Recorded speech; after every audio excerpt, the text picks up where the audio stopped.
Good evening, guys. Marshall here.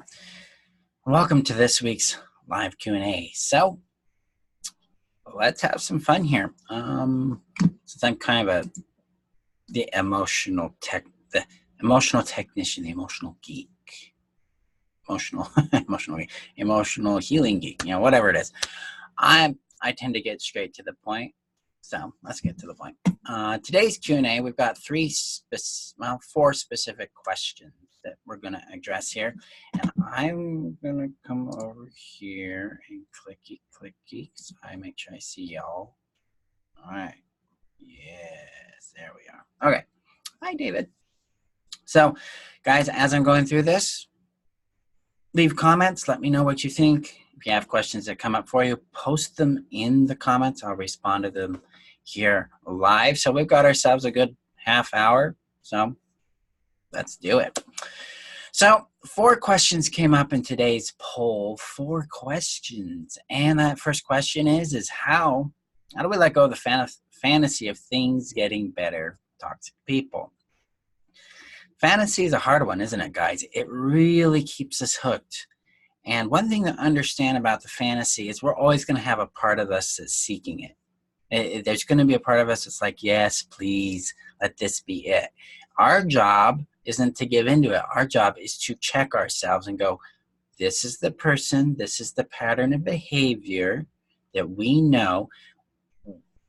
It's completely reasonable to expect this repeating pattern.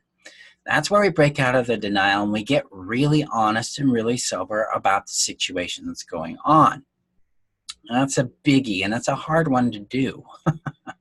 But if we're willing to accept the person as they are, rather than the person we hope they'll be, rather than the person we think they could be, rather than hoping or seeing the best in them, then we can have an honest relationship with the experience that's going on. That's essential. This sets us free. It sucks. It's just going to suck.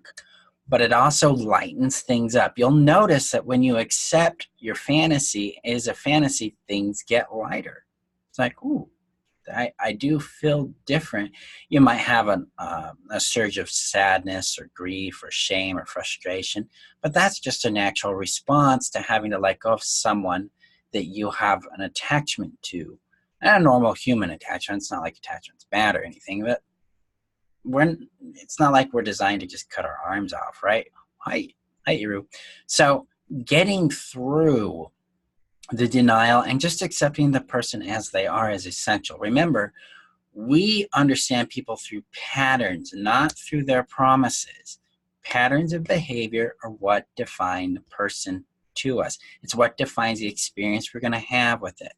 I mean, one way you can assess the pattern or experience you have with a person is to ask the question, what can I rely on them for?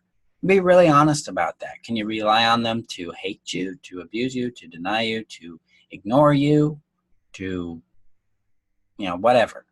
Because like, for instance, with people that have been toxic in my life, I know what exactly I can rely on them for. If I want to feel like a pile of garbage, I know who to call, that kind of thing. So the more honest we are with the nature of the person, the more honest we can be about how we're going to deal with them. And then we can grieve. Because a lot of recovery, post-narcissistic abuse, post-discard trauma, post-codependency is grief. Grieving what we had, grieving what we won't have, grieving what we thought we had, grieving what we didn't even know we could have. That's it. It's an interesting angle. Something, a little hint for you guys down the road. When you start getting into and experiencing truly loving, healthy relationships, you're going to start realizing what you didn't have. You're going to start realizing what you didn't know you didn't have. I'll be grief with that too. And that's normal. Okay? All right. So that's how we deal with the fantasy. We get sober and they accept the way things are. Second thing is, how do I handle negative energy, or how do I let go of the desire for justice? Well, one of the big principles behind emotion and energy is resistance or attachment. These two little buggers will keep something around all the time. And justice is an attachment to outcome. Justice is a resistance to not having the outcome you want. So what we have to do is accept our desire for justice and accept that we're not going to get it in the timing or the way we hope. In fact, if we go a little farther than that and accept that we're still whole and okay, that our experience and our feelings, that what we've endured is still legitimate, still matters, is still important, then maybe we can let go of the need for them to be held accountable so that we can feel validated. So often justice and validation have a relationship there. And so we may get justice, we may not, but if you're absorbed in that energy, what you need right now is validation of your experience. Its validity, its importance, it matters, it's real, it happened, what you felt, what you lost, what you gave matters. You need that from others, and you need it to give it or receive it from yourself too. Okay? One of the big tricks here is when someone's giving us validation, love, attention, support, comfort, we need to let it in a little bit, just a little. We need to allow it to soften up whatever is rigid and allow ourselves to move into that space of release. Okay? So when we are fixated on justice, we just need validation. It's the call to know that what we went through was real and it mattered. It does. It matters to you. It matters to people who care about you. It matters to people here in the group. It matters, period. Now, it may not matter to the abuser because their lack of empathy prevents them from having any cogent awareness about their impact on other people. But that doesn't mean it was not real. And that doesn't mean that it didn't matter. It does mean that that explains why you went through the hell you went through. All right, so that's how we deal with justice. Justice deserves validation and acknowledgement and respect. Right? And then the next one is, how do I stop black and white feelings? Well, black and white feelings are really about black and white thinking. Okay? All or nothing spectrum thinking is a really big challenge for us, especially because we've dealt with a narcissistic or abusive person who operates in the context of black and white, all or nothing. You're all bad, you're all good kind of thinking. So this is something we've picked up from them. This is part of the programming we've absorbed from them. What I have to do is we've got to enter a space called gray space. Gray space is all about inclusiveness. It's all about my feelings matter too. My experience matters too, as does theirs. And now, when we're dealing with another person about who they are, the way they behave, what we feel about them, all we have to do is assess the person and the situation first. The reason we need to do this is because in codependency, we tend to make somebody idealized and then we devalue ourselves. There's a real risk that if we start accessing compassion and more understanding about the person, that our empathy is going to overwhelm us and push us into the idealization phase. So what we got to do is assess context to make sure we're not dealing with someone who is harming us. Okay? So we got to make sure that they're not toxic. Because we're going to have healthy relationships with people, but there's going to be things about them we don't like. They're going to do something we don't like. And we're going to be disappointed in, we're going to be frustrated with, maybe even hurt by, but that doesn't make them toxic. Remember, what makes people toxic is a lack of empathy, the dismissal of your feelings, violation of boundaries, controlling your time, energy, and person, violating your identity, things like that. So what we do here is, let's say we're with a healthy person. All we do is we access that we feel a certain way about their behavior, but detach that feeling from their person. So we stop judging their character. We stop applying this blanket statement to the whole of them. And we get specifics like, hey, I really am frustrated with that behavior. I'm frustrated with this habit. I'm frustrated with this choice you're making.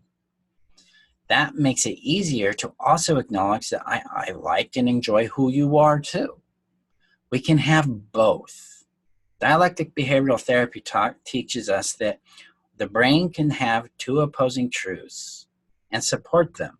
Because you can have two truths that conflict with each other at the same time and they still be true. Really good example of that is you're still lovable though someone's rejected you. Bing, bing. Well, when it comes to other human beings, they can still have some pretty difficult aspects to deal with, but still be a good, healthy, worthwhile person. Okay, so our growth here is to become more aware of the person and who they are and leave the idealization. Take them off a pedestal, equalize them with you so that they're not above you, so you're not below them, but you're equal. You're like, yeah, you've had a shitty day, or yeah, you got these limits, I do too. We start to see that we're included in this and they're included with us. It really regulates the black and white thinking, because now we're not in a defensive position of trying to be ideal or defend against being devalued and discarded, if that makes sense. Let me know if that does, because it's kind of a complex component there. A lot of mindset and relationship value orientation stuff going on there. So, but how we stop it is we acknowledge that they are not the feeling, they are more than that, and that the feeling has some validity. It may not necessarily be a fact, but yeah, I feel this way about the thingy, and we're good to go.